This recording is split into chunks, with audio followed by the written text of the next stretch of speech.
어제 여의도 시대를 여는 첫날 여러분들께서 정말 뜨거운 사랑 보내주셔서 다시 한번 진심으로 감사드립니다. 스튜디오를 가득 채운 꽃나무들 참 보기만 해도 마음이 뜨거워집니다. 멋있지 않습니까? 예, 정말 감사하고요. 어제 가장 큰 나무를 남자친구 상식이님께서 보내주셨는데 오후에 또 예쁜 꽃을 하나 보내주셨습니다. 이렇게 제 테이블에 뒀는데요. 백운기의 정어리 TV 이걸 아예 새겨가지고 이렇게 또 놔둘 수 있도록 보내주셨습니다. 진심으로 감사드리고요. 어제 너무나 많은 분들이 축하를 해주셔서 제가 제대로 소개를 못한 부분도 있었던 것 같습니다. 쭌맘님께서 떡으로 만든 2단 케이크를 보내주셨는데 제가 그냥 가볍게 떡을 보내주셨다고 말씀을 드렸는데 2단 케이크 너무나 좋은 거 보내주셔가지고 어제 우리가 즐겁게 파티를 할 수 있었습니다. 여러분 뜨거운 사랑 제가 잘 보답할 수 있도록 정신 똑바로 차리고 잘하겠습니다. 아침에 보수형님 TV께서 슈퍼챗 10만 원이나 보내주셨네요. 초심님 정어리TV 방문을 진심으로 환영합니다 하셨는데 예, 보수형님 TV님 감사합니다. 어제 보수형님 TV에 있다가 우리 정어리TV를 알게 되셨다는 이정아님도 오셔서 우리랑 함께 좋은 시간을 보냈는데 어제 박승만님, 이정아님, 지우아빠 헬리님 직관하셨지요. 언제든지 보고 싶으신 분들은 우리 스튜디오가 좋으니까요. 오시기 바랍니다.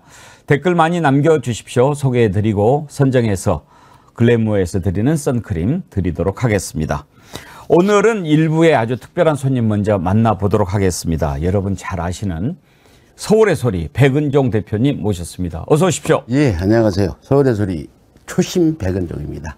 호가 초심이세요? 아니죠. 호는 아이디인데 내가 처음 2004년 인터넷을 모르다가 인터넷 들어갈 때 처음에는 백은종 실명을 쓰다 나중에 아이디를 초심으로 썼는데 아주 잘한 것 같아요. 초심. 아이디가 초심이시군요. 그래서 아까 보수형님 TV께서 초심님 정어리TV 방문을 진심으로 환영합니다 할 때 바로 알아들으셨겠네요. 보수형님은 오래전부터 아는 분인데 여기도 왔네요. 그분은 한 군데만 있지 왔다 갔다 하는지 모르겠어요. 왔다 갔다 하시는 게 아니고 좋은 데는 다 오시는 거죠. 그분 대단한 분이에요. 어떤 분이세요? 제가 한번 뵙고 싶었는데. 나도 한 번도 안 봤는데 얼굴도 못 봤는데 뭐 먹을 것도 보내주고 많이 우리 서울에서 초창기부터 열심히 하시는데 요즘에는 뭐 또 그 유튜브 방송까지 한다고 하는데 너무 바쁘실 것 같아요. 제가 사실 백은종 대표님 맨 처음에 뵙게 된 것은 정권이 바뀌기 전에 보니까 이렇게 뭐 중요한 현장에는 항상 마이크 들고 달려가셔가지고 그냥 직접 단도직입적으로 막 인터뷰하고 그러시는 걸 봤는데 언제부터 그렇게 하셨어요? 제가 이제 뭐 일반적으로 조그만 개인 사업하고 전 직장 생활은 안 하고 자영업만 하다가 2004년도에 이제 그런 일이 있고. 어떤 일이요? 그 노무현 대통령 탄핵 때 여의도에서 내가 분신을 한 일이 있었잖아요. 그 후에 이제 이 생활을 하게 됐죠. 분신하고 그 다음 해 집에서 쫓겨났어요. 아니, 쫓겨난 것보다도 얼마나 큰일 날 뻔하셨나요? 지금 화상 자국이 이렇게 있으시잖아요. 아이고. 그때는 뭐 여기 귀도 타고 여기 입술까지 다 타고 이제 그때 그 여의도 여기 바로 이 여의도 국민은행 앞에서 그랬잖아요. 근데 조금만 더 그 시간을 지체했으면 이제 여기 입술 타고 귀 타고 코까지 탔으면 활동을 못 할 텐데 여의도 그 국민은행 경비가 그때 촛불 집회하니까 소화기를 들고 이제 소화기를 옆에 놓고 경비를 보다 불이 붙으니까 소화기를 들고 뛰쳐나와서 껐지 만일 왔다가 소화기를 안 들고 왔다 다시 갔으면 아마 활동 못 할 정도에 딱 활동하기 좋을 정도에 돼가지고 다행하고 저는 상당히 그 분신을 해서 화상은 입었지만 코가 멀쩡해서 다행이라고 생각합니다. 분신이라고 하는 그렇게 극단적인 선택을 하실 정도로 원래 막 성격이 과격하세요? 뭐 저는 성격이 과격한 거라기보다 고집이 세요. 한번 결정하면 밀어붙이는 성격이 있고 될 때까지 하는 성격이라 그래서 사업할 때도 뭘 하나 잡으면 될 때까지 하니까 실패를 한 번도 안 해봤어요. 해병대 나오셨어요? 아니, 해병대 지난번에 김기현 변호사 인터뷰하는데 해병대는 안 되면 될 때까지라고 이 그러더라고요. 서울의 소리도 내가 될 때까지 어떤 데는 몇 년을 혼자 지키고 있었고 그랬죠. 서울의 소리는 언제 만드셨어요? 2009년 말에 예. 원래 이게 민족의 소리, 서울의 소리예요. 예. 제가 민족주의자잖아. 그래가지고 누가 만들어가지고 안 되니까 나한테 넘겨줬는데 원 재호는 민족의 소리고 그 밑에 지부가 서울의 소리가 되는데 2010년부터 활동을 했는데 내가 기사를 혼자 썼잖아. 10년 넘게. 한 2만 5천 개에서 3만 개를 100개다 썼다니까요. 내가. 혼자 사시는 언론사를 하신 거군요. 예, 하루에 막 10개씩 썼으니까. 언론사 등록은 하셨고요? 그때 등록했죠, 바로. 예. 서울시에 등록한 언론사에. 그러니까 1인 기자로 시작하신 거 아니에요? 1인 기자는 아니고 몇 명 있다가 또 그때는 무슨 활동비를 지원할 수 없는 아주 열악한 상황이고 예. 한 달에 100만 원 가지고 생활을 할 때라 집세 50만 원도 못 내서 밀릴 정도라 그때는 뭐 후원받고 이런 것도 생각도 못 했어요. 2009년만 해도 사실 지금처럼 유튜브 언론이 활성화된 때가 아니었는데 뭘 믿고 시작하신 겁니까? 저야 그냥 뭐 왜 시작했냐면 우리가 2008년 이명박 정권 때 촛불을 크게 우리가 안티 이명박이라고 카페 회원이 25만 명이나 되고 해서 활동을 했어요. 이명박 지지율을 10%로 떨어뜨리고 이명박이 그 청와대 뒷산에 가서 아침 뉴스를 부르면서 사과하는 거 보면 윤석열보다는 이명박이 1000만 배 나은 사람 같아. 그때 이명박이 나쁜 놈이다 했는데 요즘 윤석열을 보면 이명박은 굉장히 착한 사람같이 보일 정도로 그런 지금 상황인데요. 뭐가 윤석열은 가장 문제라고 보세요? 아니 좀 이따 윤석열은 이야기하고 너무 많아가지고 뭐 쉽게 말하면 결론은 미친놈이다. 리플리 증후군 중증 아니면 소시오패스다. 자기 잘못을 반성할 줄 모르고 자기 잘못을 인정할 줄 모르는 남탓만 하는 양심이 없는 자다. 그런 자가 대통령을 누가 등 떠밀어서 시켜도 나는 과거에 선배 애첩을 깨차고 산 사람이라 안 된다 하고 말했어야 되는데 양심이 없는 놈은 자기 잘못을 인정을 안 하고 자기 잘못을 반성할 줄 모르는 놈이기 때문에 대통령을 저렇게 한 거죠.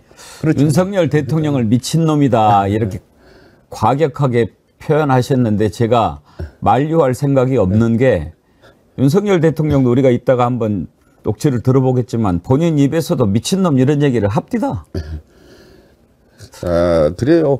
그 윤석열 대통령 얘기는 하도 많아서 우리가 오랫동안 정대택 의장은 지금 21년째 취재를 하는 정대택 의장을 내가 만난 지가 2000년도 만나가지고 2000년 1월 4일부터 방송을 하기 시작해서 그간에 이 얘기를 쭉 들었고 윤석열이 장모 뒷배 봐주는 이런 내용들, 증언들, 녹취들, 법정 증인들 많이 봤고 또 내가 5년 동안 정대택 회장한테 들은 후에 우리가 이제 서울에서 우리가 직접 취재한 거는 7시간 녹취록, 12시간 친구 녹취록, 이번에 명품 또 계속해서 취재 중이니까 앞으로도 우리는 끝까지 가는 거 아까 말씀했듯이 이명박을 10년 만에 감옥 보냈고 박근혜는 4년 있다 감옥 갔잖아요.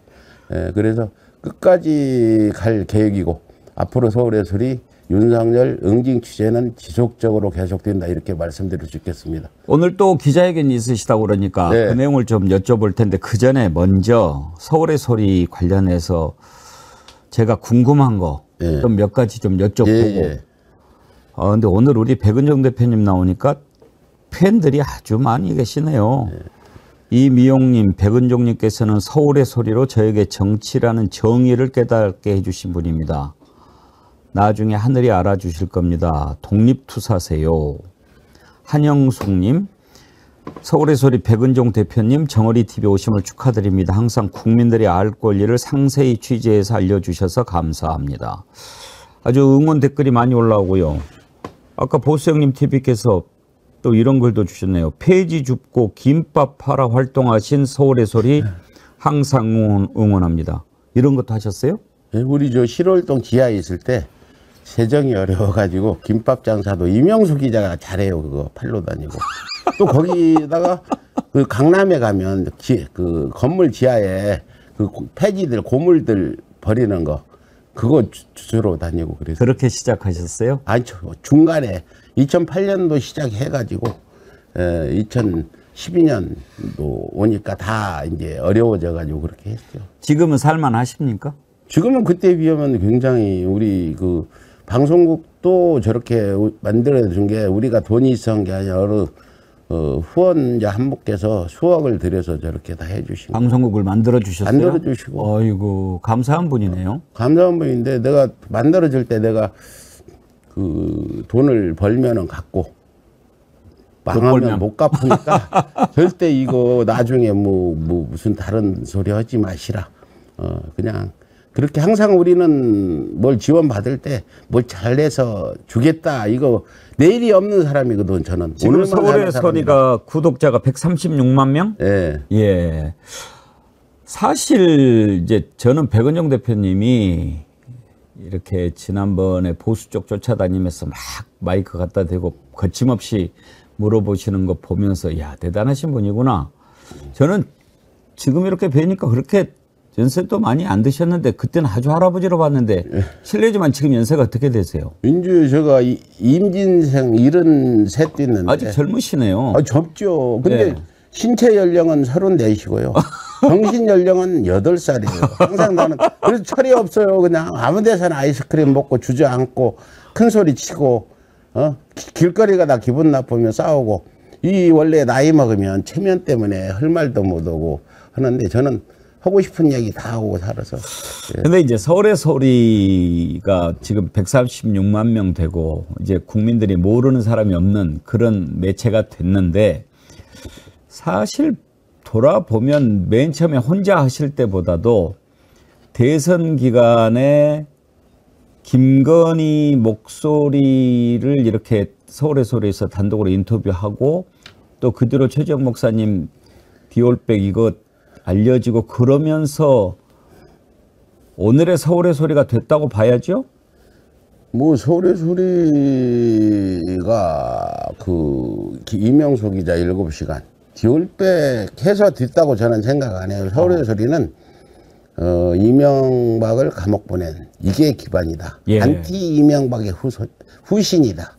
저는 이 중간에 있었던 일들은 모두 거기에 기초해서 된 거지. 우리가 이명박을 10년 만에 내가 거의 집 앞에가 6개월간 단식도 하고 농성해서 서울구치소로 안내를 하고 이제 그리고 내가 장미꽃도 보랏빛 장미 백송이 사다 고난을 상징하는 뿌려주고 그리고 떡을 5가마에서 광화문에서 돌리고 그리고 광화문에서 동부구치소까지 카퍼레이드를 하고 그리고 해산을 한 안티 이명박의 후신이다. 그 안티 이명박 운영자는 3분이 분신을 해서 돌아가시고 안티 이명박 운영자는 사람은 안 망한 사람이 없어.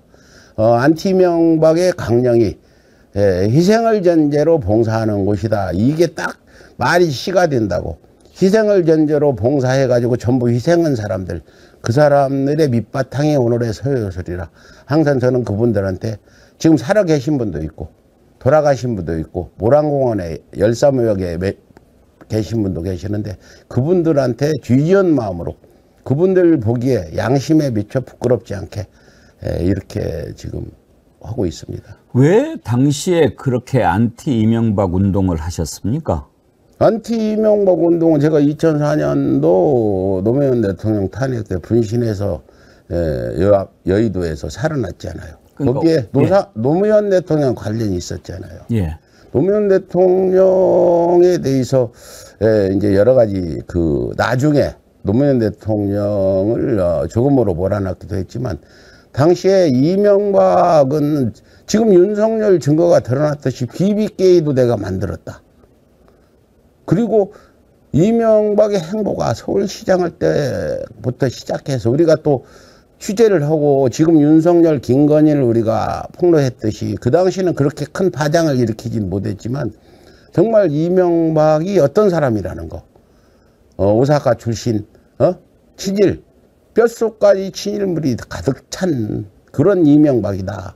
독도 문제도 그 당시 이명박이 일본 가서 일본 수상이 독도를 우리 초등학교 교과서에 일본 땅이라고 가르치겠다 자, 했더니 잘못된 것이 너무나 많으니까 네. 제가 이제 여쭤보고 싶은 부분은 이런 겁니다. 불의를 보면 참지 못하는 분이신데 그걸 싸우는 방법이 여러 가지가 있지 않습니까?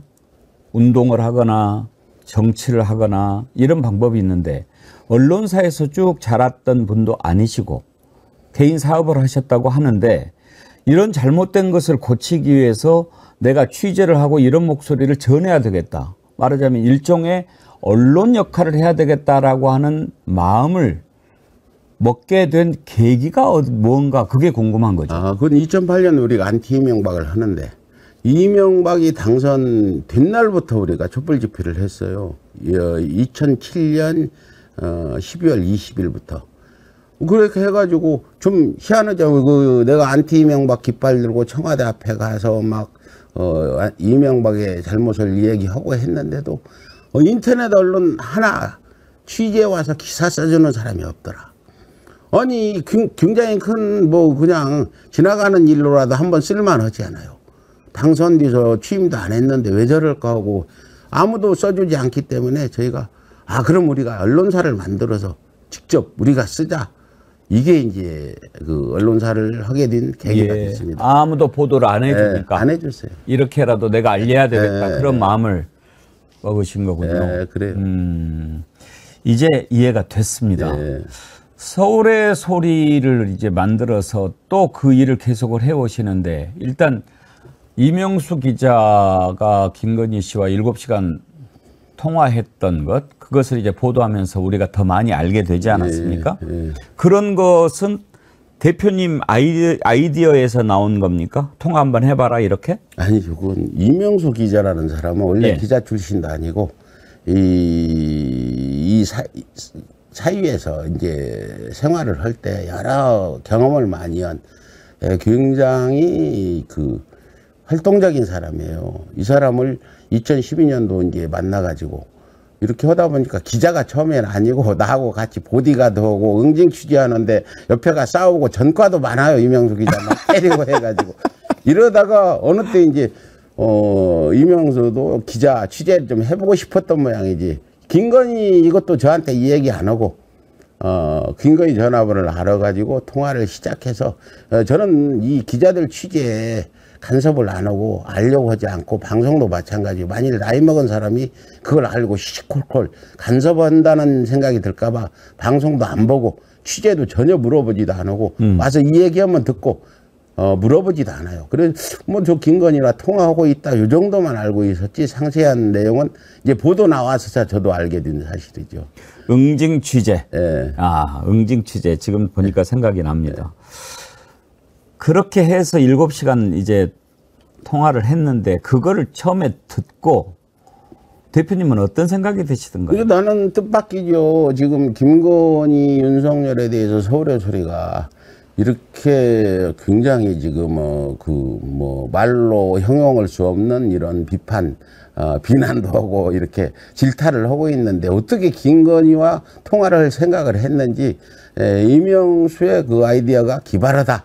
정말 그 추진력이 대단하다 이런 생각이 들었고 저도 김건희하고 통화해서 녹취할 줄은 저도 생각을 못한 거죠.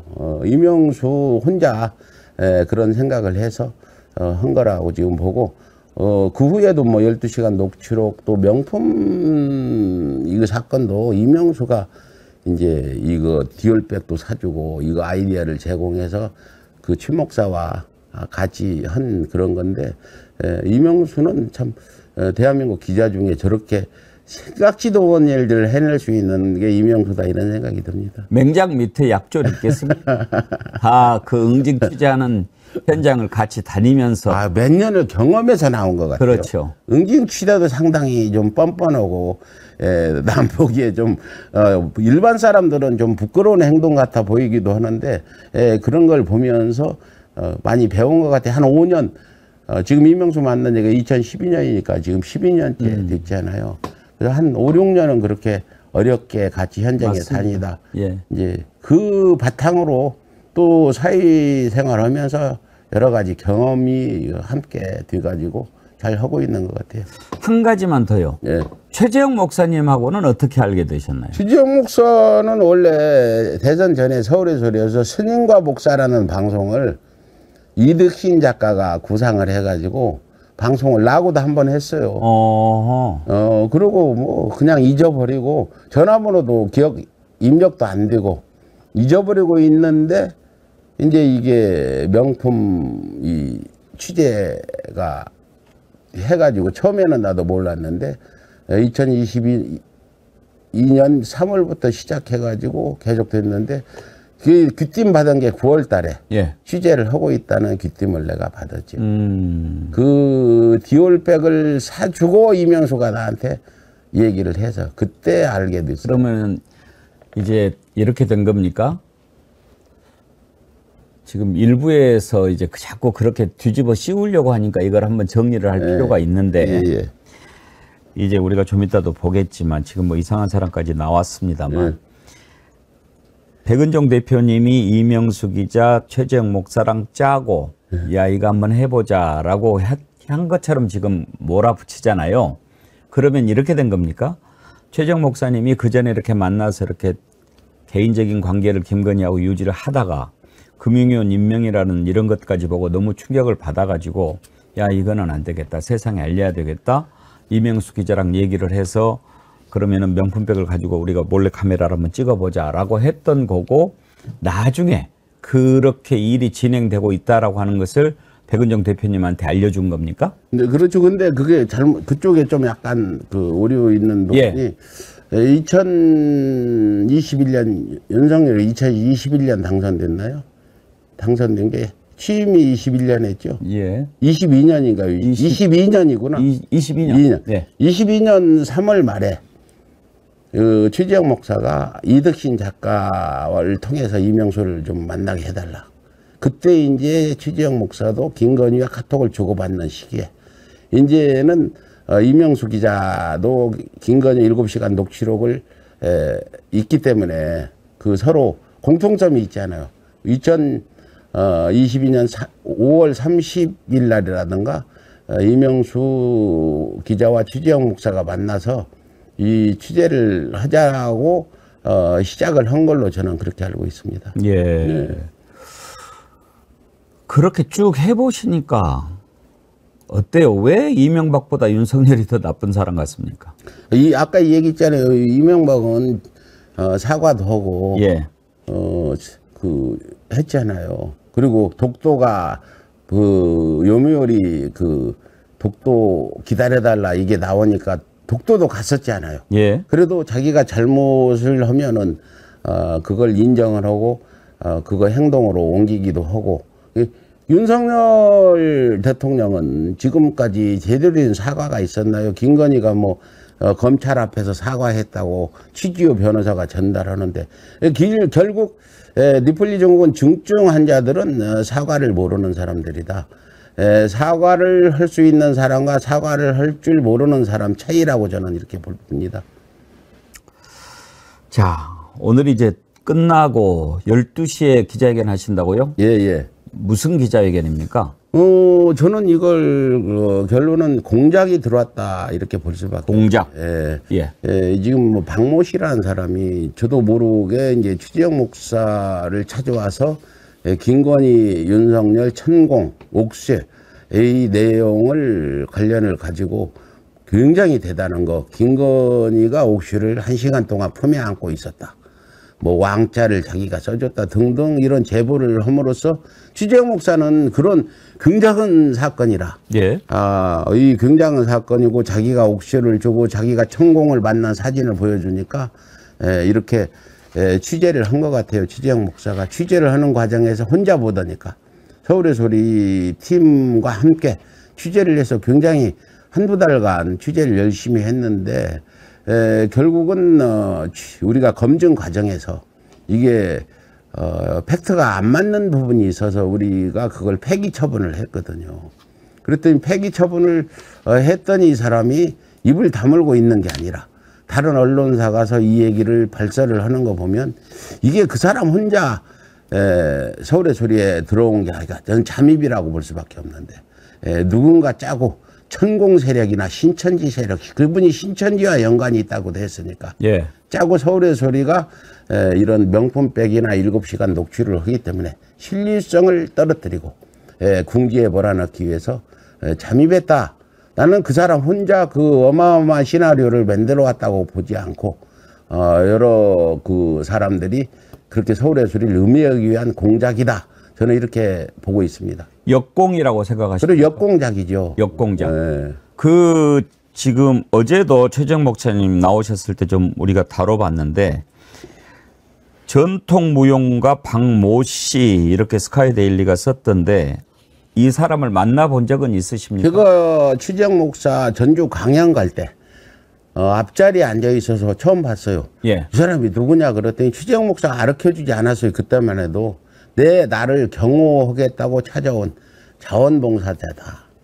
최 목사가 항상 경호가 있어야 된다고 얘기해서 난 그래서 누가 최 목사가 고용원 경호원이나 아니면 자원봉사 경호원인가 보다 그렇게만 알고 있었어요. 언제 갈라졌대요 그러면? 모르겠죠.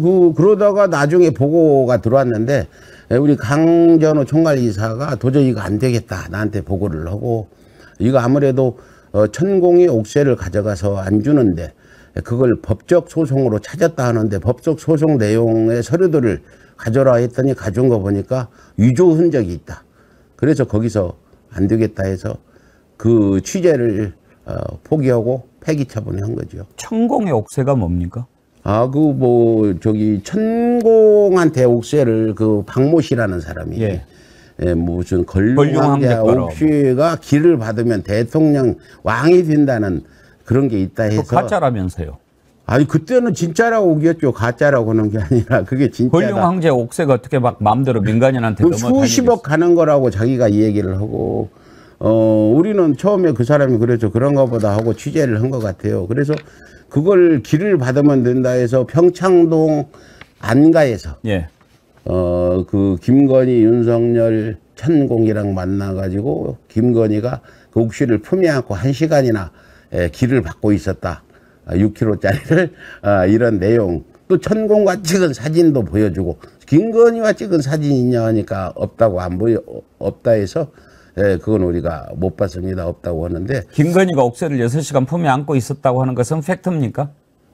아니죠. 지금 저는 그 박 씨라는 사람이 허위로 시나리오를 써가지고 왔다고 지금 얘기하는데 그 시나리오를 쓰고 서울의 소리 온 게 나는 이 역공작이다. 예. 우리 서울의 소리를 시리성을 떨어뜨리고 궁지에 몰아넣기 온 거다 하니까 그게 나는 모르겠어요. 이게 사실인지 아닌지 그 사람을 다시 만나면 물어보고 싶은 게 이게 진짜냐 네가 시나리오 쓴 거냐. 그 사람은 지금 스카이데일리라는 어떤 숫골신문에 자기가 시나리오를 써서 박 목사를 만났다 하는데 혼자 쓸 시나리오도 아니고 그 시나리오 쓰려면 얼마나 힘들겠어요. 내용을 자기가 경험하는 걸 그렇게 상세히 설명하려면 굉장히 어려울 거 아니에요.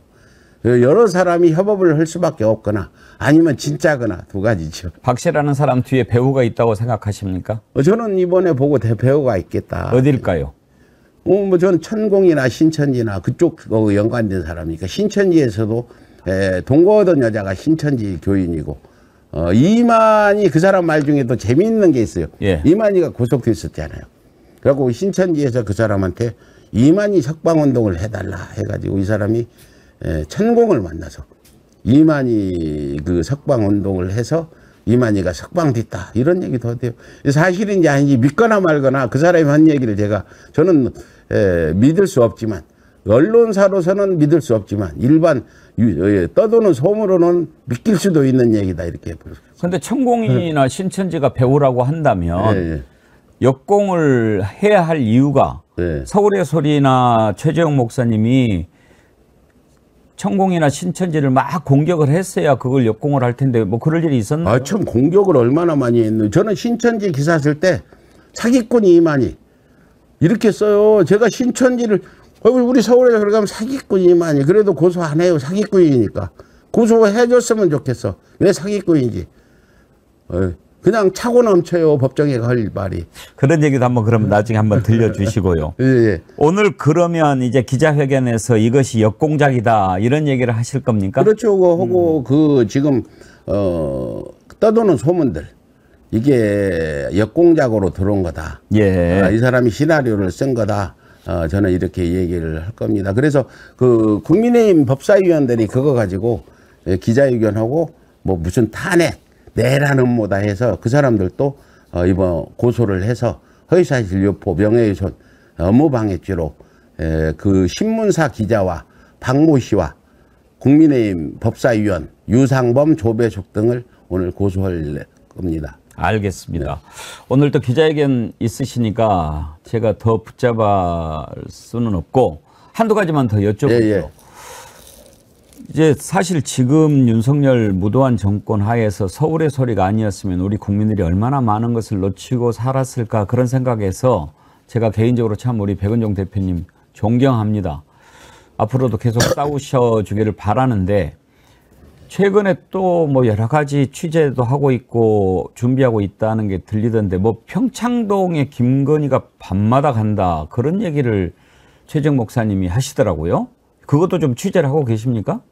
모르겠어요. 저는 취재할 때 저는 안 물어본다니까. 장인수 기자도 이제 열심히 같이 취재를 하고 있지만 전혀 이게 특히나 내가 나이 먹었잖아요. 나이 먹은 사람이 물어보면은 뭐 늙은이가 간섭한다 이런 거 방송을 또 안 봐요. 우리 방송은 보면 잔소리 할까봐. 내가 보면은 좀 그래서 평창동 얘기는 얼핏 듣긴 들었는데 그거는 잘 모르겠어요. 그거는 그러저러나 그 취재를 계속 하고 있다. 앞으로도 계속 나올 거다 그래요. 이명수의 7시간 녹취록 제가 다 들어봤잖아요. 편집을 내가 했어요. 내가 편집도 하고 영상도 편집하고 다 했어요.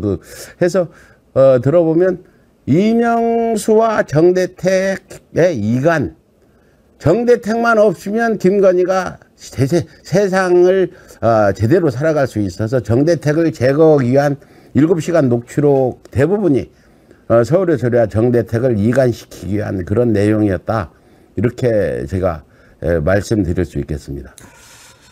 뭐 아직은 밝히기가 힘든 단계가 있으신가 보네요. 그 외에 또 뭐 하고 계신 거 있어요? 요즘에는 현장 취재는 안 하십니까 그러면?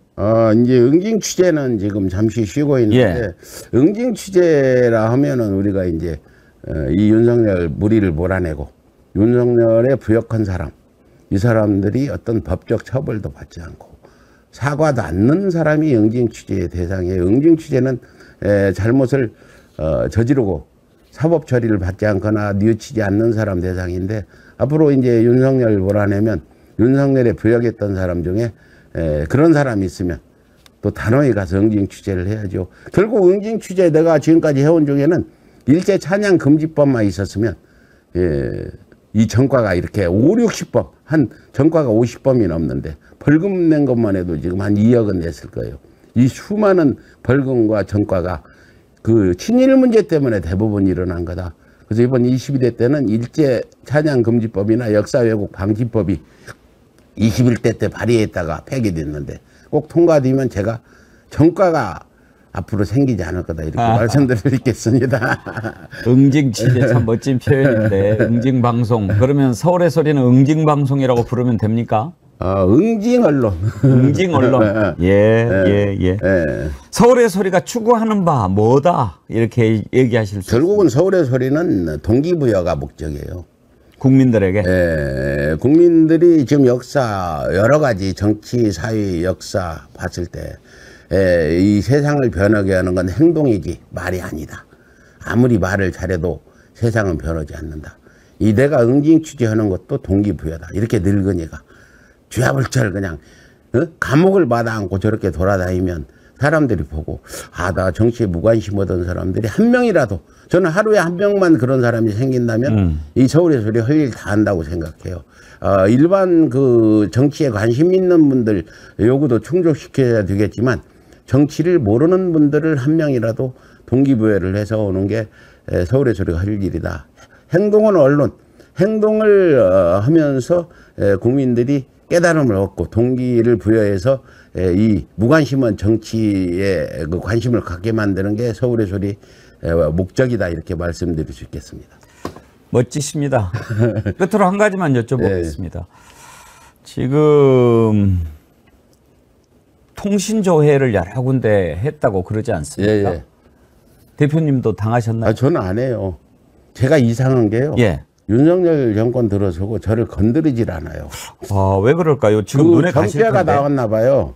저 사람은 제 사주가 불이라 건드리면 큰일 난다. 어허. 그래서 안혜욱 기장, 정대태 기장이랑 다 같이 제가 고발 당했잖아요. 예. 그분들은 기소도 되고 안혜욱 기장 구속영장도 청구됐는데 나는 지금 검찰 캐비넷에 넣어놓고 기소도 안 하고 그런 상황이라 아마 점괘 때문에 그러지 않나. 이번 통신조회도 나는 안 했더라. 그 기분도 나빠요. 많은 사람을 했는데 왜 나는 쟤들이 무시하는 것 같다는 생각 들어서 그 얘기 듣고 안진걸 조장도 했다는데 왜 나는 안 했을까 하고 기분 나쁘기도 했습니다. 이야, 참. 그런 자신감. 근데 보면은요, 건드렸다가 더 당할 것 같으면 스스로 조심하더라고요. 그래서 이번 통신조회는 참 기가 막힌 일이고 그것도 그 윤석열이 또 자기 통신조회 했다고 한 말을 뒤집어 보면은 참 기가 막히고 이 수없이 이재명 대표까지 다 저렇게 했다는데 그것도 통보도 7달 있다 이제 해주고 참 기가 막힙니다.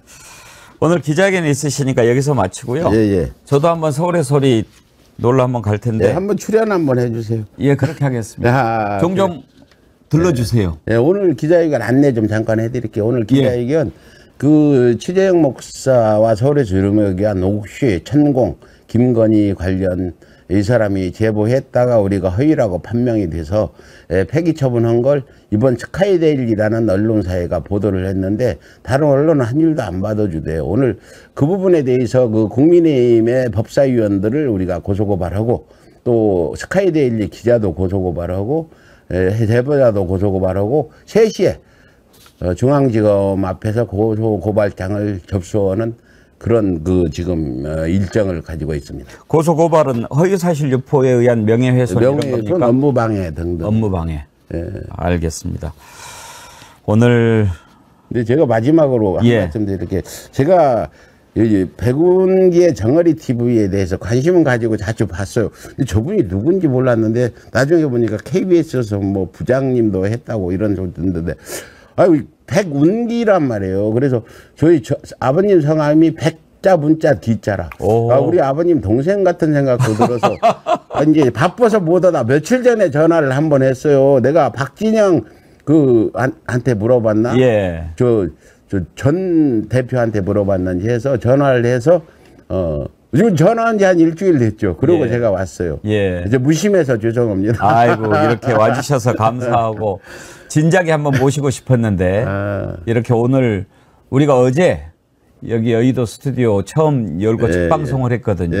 이렇게 또 축하 방문이 됐습니다. 제가 오늘 꽃이라도 하나 들고 왔어야 되는데 근데 요즘 백시들이 요즘 백혜령 경정. 백시들이 대한민국을 살리는 것 같아. 우리 백시 힘 모아서 대한민국 바로 세워보죠. 감사합니다. 예, 고맙습니다. 예, 감사합니다. 예, 감사합니다. 예, 서울의 소리 백은정 대표 만나봤습니다. 지금 가셔야 되니까 보내드리고 제가 슈퍼챗이랑 격려 문자 소개해 드리도록 하지요. 예, 얼른 가보셔요. 네, 고맙습니다. 해피우니님, 김건희 씨가 자기가 정권 잡으면 서울의 소리 가만 안 둔다고 하더니 진짜 서울의 소리 유튜브 수익 막아버려서 많이 힘든 걸로 압니다. 많이 도와주세요. 예, 이것도 아까 좀 여쭤볼 걸 그랬습니다. 조사루스님, 대한민국 민주주의를 위해 몸과 마음을 바치고 계신 초심 백은종 선생님 마음으로부터 존경합니다. 건강 유의하시고 건강 기원합니다. 하셨습니다. 예, 레몬티님, 아까 전과 얘기했는데 아름다운 전과십니다. 그렇죠. 아름다운 전과도 있지요. 예, 백은종 대표 만나봤습니다.